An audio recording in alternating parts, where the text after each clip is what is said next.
আজকে আমি যে রান্নাটা করতে যাচ্ছি সেটা হচ্ছে গরুর মাংসের চাপ ভাজা। ফ্রাই প্যানে তেল অ্যাড করব। তেলটা গরম হয়ে গেলে সাথে ঘি অ্যাড করব। তেলের সাথে ঘিটা অ্যাড করলে ফ্লেভারটা খুব দারুণ আসে। এখন তেল গরম হয়ে গিয়েছে, আমি এখন বিফগুলো একে একে তেলের মধ্যে ছেড়ে দিচ্ছি। একে একে সবগুলো বিফ ছেড়ে দিচ্ছি। এটার টেস্ট খুব দারুণ হয় আর ফ্লেভারটা তো মাশাল্লাহ। এখন আমি চাপ ভাজাগুলোকে উল্টে দিচ্ছি।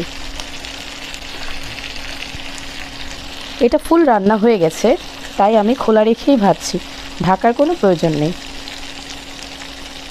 এত সুন্দর একটা স্মেল আসছে, মাশাল্লাহ মাশাল্লাহ।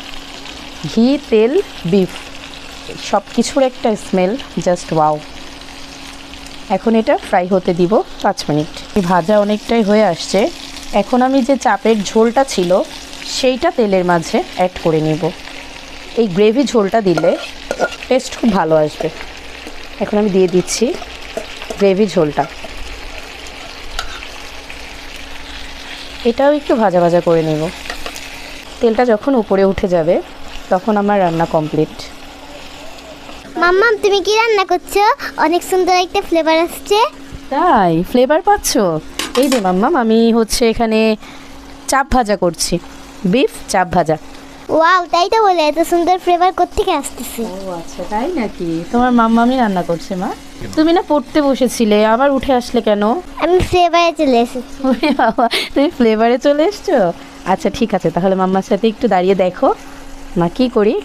ওকে, এখন মাম্মামের রান্নাটা হলে তোমাদের সবাইকে ভাত দিয়ে দিবে একসাথে। আজকে কিন্তু জাস্ট একটাই আইটেম, হ্যাঁ, এটা দিয়েই খেতে হবে, শুধু গরম ভাত আর চাপ ভাজা। ওকে মাম্মা। ওকে মাম্মা। আলহামদুলিল্লাহ, আমাদের বিফ চাপ ভাজা হয়ে গেছে।